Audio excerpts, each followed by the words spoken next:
Pak Dharma adalah seorang pedagang keliling yang tinggal di sebuah desa kecil di pinggiran hutan bernama Desa Lembah Biru. Ia dikenal sebagai pedagang yang jujur dan ulet. Setiap hari, ia menempuh perjalanan jauh untuk menjual barang-barang kebutuhan pokok ke desa-desa terpencil. Rutinitas itu telah ia jalani selama bertahun-tahun, hingga suatu hari, sebuah kejadian aneh merubah hidupnya untuk selamanya. Hari itu, Pak Dharma mendapat kabar dari salah seorang pelanggannya bahwa sebuah desa bernama Desa Sukamaju yang terletak di balik hutan membutuhkan pasokan sembako. Desa itu jarang dikunjungi pedagang lain karena aksesnya yang sulit. Jalan menuju desa tersebut berupa setapak kecil yang harus dilalui dengan berjalan kaki, melewati hutan lebat. Walau ragu, Pak Dharma merasa tertantang untuk memenuhi permintaan itu. Baginya, ini adalah kesempatan untuk menjual lebih banyak dagangannya. Ia pun mempersiapkan segala keperluan, seperti membawa bekal makanan, senter, dan parang untuk berjaga-jaga. Ia juga meminta restu kepada istrinya.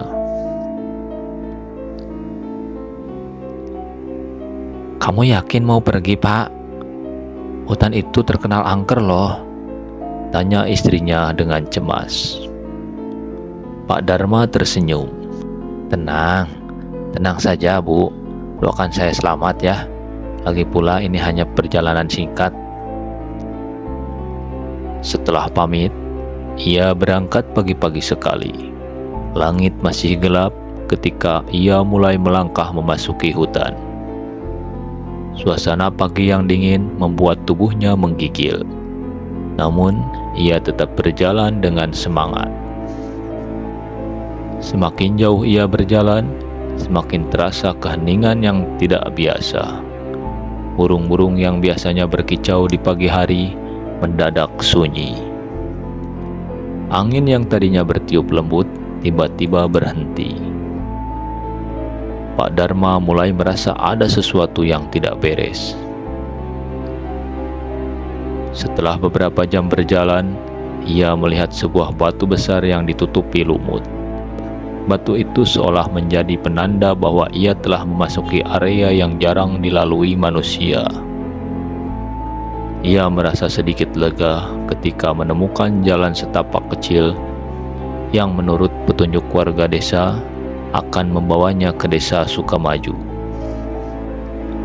Namun, semakin dalam ia masuk ke dalam hutan, jalan setapak itu mulai menghilang. Ranting-ranting pohon yang menjulang tinggi seolah membentuk lorong gelap.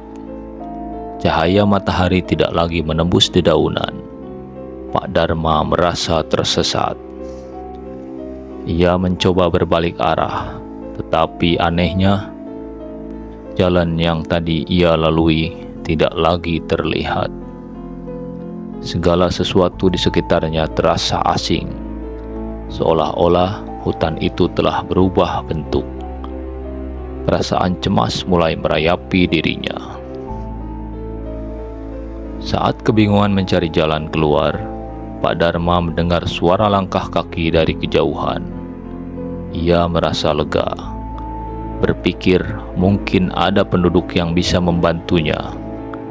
Namun, ketika ia mencoba mencari sumber suara, yang terlihat hanyalah bayangan hitam bergerak cepat di antara pepohonan. "Permisi, ada orang di sana?" teriaknya. Namun, tidak ada jawaban. Tiba-tiba, sosok wanita berkerudung putih muncul di hadapannya. Wajahnya tidak jelas terlihat karena tertutup oleh kain kerudung yang panjang. Wanita itu hanya berdiri diam, menghadap Pak Dharma tanpa berkata apa-apa. "Bu, saya tersesat. Bisa tunjukkan jalan ke Desa Sukamaju?" tanya Pak Dharma dengan sopan. Wanita itu tidak menjawab, tetapi mengangkat tangannya dan menunjuk ke arah kanan. Pak Dharma mengikuti arah yang ditunjukkan, meskipun hatinya ragu. Namun, setiap langkah yang diambilnya justru semakin membuatnya masuk lebih dalam ke dalam hutan. Setelah berjalan cukup jauh, ia tiba-tiba melihat sebuah desa kecil. Rumah-rumahnya terlihat tua dan terbuat dari kayu dengan atap daun rumbia. Penduduk desa itu tampak sibuk dengan aktivitas mereka. Tapi ada sesuatu yang aneh. Wajah mereka pucat dan tanpa ekspresi. Pak Dharma mendekati seorang pria tua yang sedang duduk di depan rumahnya. "Pak, ini desa Sukamaju ya?" tanyanya. Pria tua itu menoleh perlahan. Tatapannya kosong. "Selamat datang, Nak. Kau sudah tiba di tempat yang benar," jawabannya dengan suara datar. Pak Dharma merasa lega sejenak. Ia mulai menawarkan dagangannya kepada penduduk desa. Anehnya, semua orang menerima dagangannya tanpa banyak bicara. Mereka hanya menyerahkan sesuatu sebagai pembayaran, bukan uang, melainkan benda-benda aneh seperti batu hitam, daun kering, dan potongan kain merah. Walaupun merasa aneh, Pak Dharma tetap menerima pembayaran. Dengan harapan ia bisa segera pergi dari desa tersebut. Namun, ketika ia mencoba bertanya jalan keluar, tidak ada satupun yang menjawab. Hari mulai gelap. Pak Dharma tidak punya pilihan lain selain bermalam di desa itu. Salah seorang penduduk menawarkan sebuah pondok kosong untuk ia tinggali. Pondok itu kecil, namun cukup untuk beristirahat. Ketika malam tiba, suasana desa berubah menjadi lebih mencekam. Suara-suara aneh seperti rintihan dan tawa terdengar dari luar. Pak Dharma merasa ketakutan, tapi ia mencoba tetap tenang. Tengah malam, ia terbangun karena mendengar suara langkah kaki mendekati pondoknya.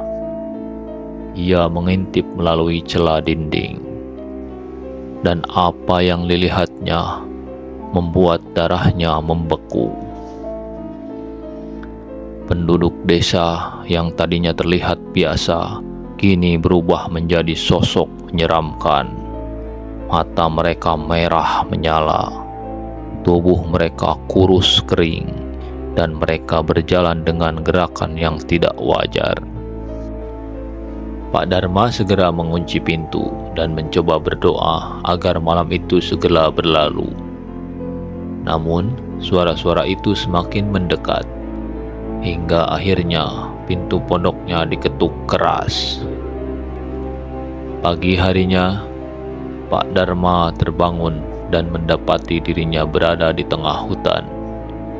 Pondok yang ia tinggali semalam sudah tidak ada. Dagangan yang ia bawa juga hilang, digantikan oleh benda-benda aneh yang diberikan oleh penduduk desa. Ia segera mencari jalan keluar dari hutan. Setelah berjalan tanpa arah, ia akhirnya bertemu dengan seorang pencari kayu. Pencari kayu itu terkejut melihat kondisi Pak Dharma yang kusut dan pucat. "Kamu dari mana? Sudah 3 hari semua orang di desa mencarimu," tanya pencari kayu itu. Pak Dharma terkejut. Baginya, ia hanya menghabiskan 1 malam di hutan, tetapi ternyata ia telah menghilang selama 3 hari. Ia menceritakan pengalamannya kepada warga desa setelah kembali, namun tidak ada yang percaya. Beberapa minggu setelah kejadian itu, Pak Dharma memutuskan untuk berhenti menjadi pedagang keliling. Ia merasa trauma dengan apa yang ia alami. Namun, suatu hari, ia menemukan salah satu benda yang ia bawa pulang dari desa misterius itu, sebuah batu hitam. Ketika batu itu diperiksa oleh seorang dukun di desa, dukun itu terkejut dan berkata, Ini adalah tanda dari penghuni alam gaib. Mereka telah memberimu sesuatu sebagai pengingat. Jangan pernah kembali ke hutan itu." Sejak itu, Pak Dharma hidup dengan perasaan takut. Namun, yang paling mengganggunya adalah sebuah rahasia yang ia temukan belakangan ini. Di salah satu potongan kain merah yang ia bawa, terdapat tulisan yang samar, "Kami akan datang lagi." Oke teman-teman, demikian dulu untuk cerita horor kali ini. Semoga bisa menghibur dan membuat bulu kuduk Anda berdiri. Sampai jumpa di cerita horor berikutnya. Jangan lupa untuk like and subscribe channel DKN Horor. Wassalamualaikum warahmatullahi wabarakatuh. Adios, permios.